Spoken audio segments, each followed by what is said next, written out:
You ever wanted to have the power to actually change into your persona at will?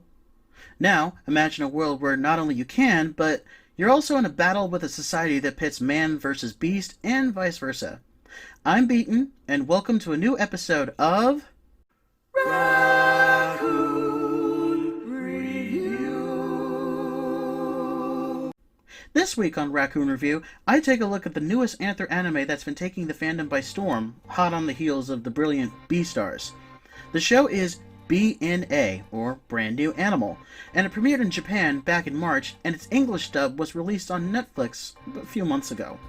It tells the story of Michiru Kagamori, a teenage girl who is inexplicably transformed into a tanuki, or Raccoon, as the other characters call her sometimes. I like it already. As it's not that common for a human to suddenly turn into an animal, she hides her form from the rest of the world. Not feeling safe in her own home, she runs away to seek out a metropolis called Anima City, a sanctuary for beings called beastmen, individuals who have the ability to turn into animals and back again. Michiru discovers soon enough that not only can she not transform into a human at will, the city is not as safe as she originally thought. Joining forces with a mysterious beastman named Shiru Ogami, who can turn into a wolf, she seeks help in finding a way to turn back into a human while discovering who she is along the way.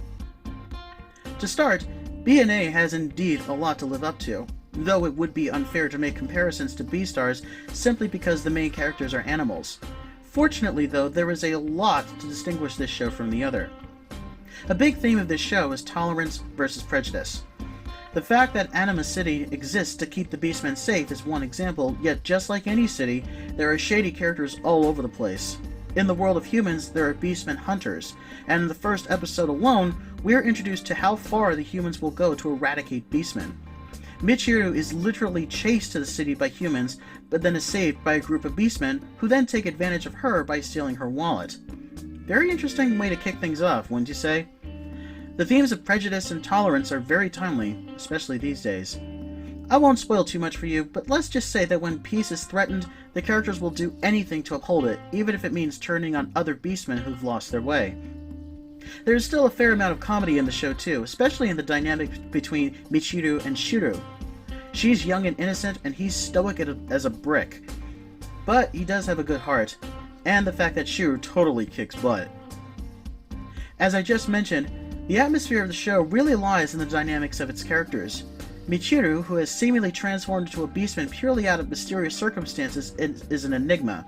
Mostly because beastmen are known to have transformative powers at birth, not inherit them as they mature. She's so quick to call her condition a disease that it makes her curious, but at the same time, her powers are special enough that even she has special abilities, such as extendable limbs and super hearing.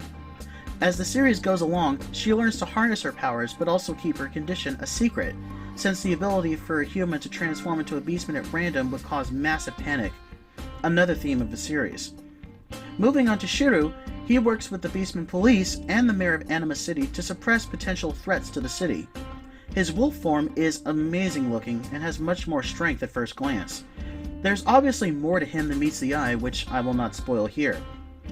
But I will say that his amazing sense of smell and fighting skills make him superhuman in a lot of ways. In various episodes, the two will help other beastmen, as well as finding various links to each of their pasts.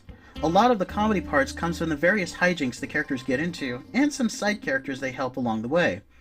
Unlike the dynamic between Legoshi and Haru from Beastars, where their relationship was developed by trying not to give in to their animal instincts, the relationship between Michiru and Shiru is based on the amount of beastmen they help, while also finding out what else Michiru is capable of doing in her beastman form, while trying to decide if her case is a gift or a disease. In other words, in the face of danger and prejudice, would you yourself want to stay as you are, or would you want things to be the way they were? Unlike Beastars, which had a very 3D look to its animation, BNA returns to the 2D anime style. It's actually quite reminiscent of anime's past, as there are a lot of bright colors, neon, and vaporwave. Anima City is very much a character in its own right, as it does show a very urban feel in the animation. I'm really beginning into vaporwave, and putting it together with a cityscape is just beautiful. The characters match the look of the city, Michiru is adorable, and her different transformation abilities are showcased in pretty hilarious ways. Some of her abilities involve using her tail as a defense mechanism, the extendable arms as I mentioned earlier, and the ability to make her ears cartoonishly bigger for super hearing. Shiro has some pretty awesome abilities too, which also showcase the animation. His fight scenes are pretty fluid and exciting to watch. And to top it all off, when other characters are shown in their human forms and then they turn into their beastman forms, the transitions are really cool and really fit the characters. And they look good too. For example, in an early episode, there is a lioness character who looks great in both her human and beastman forms. If they can make both the human form match the animal form, then this show is definitely a must-watch. While Beastars was a story of primal instincts, Brand New Animal relies very much on the themes of prejudice, tolerance, and acceptance to tell its story. Those themes have been done a lot, but there's something about this show that really elevates it. I don't know if it has to do with these times, but if it does, it's a heck of a great amount of timing on the part of the creators. I still can't believe the show premiered in Japan in March, and we already got an English dub. I think no matter what your species or preference for animation, you'll find something to love about BNA. It's pretty awesome we got another furry anime so quickly after Beastars. I like the characters, I like the animation, and I like the story. There's a mystical element to it in later episodes that makes it interesting as well, but I won't spoil it for you. I give BNA a 9.5 out of 10. The themes are pretty tough, but I think you'll feel fulfilled after watching it, and you'll definitely want the ability to transform into a beastman in the end too. And there we go for this review. Thanks for watching, and I'll see you next time.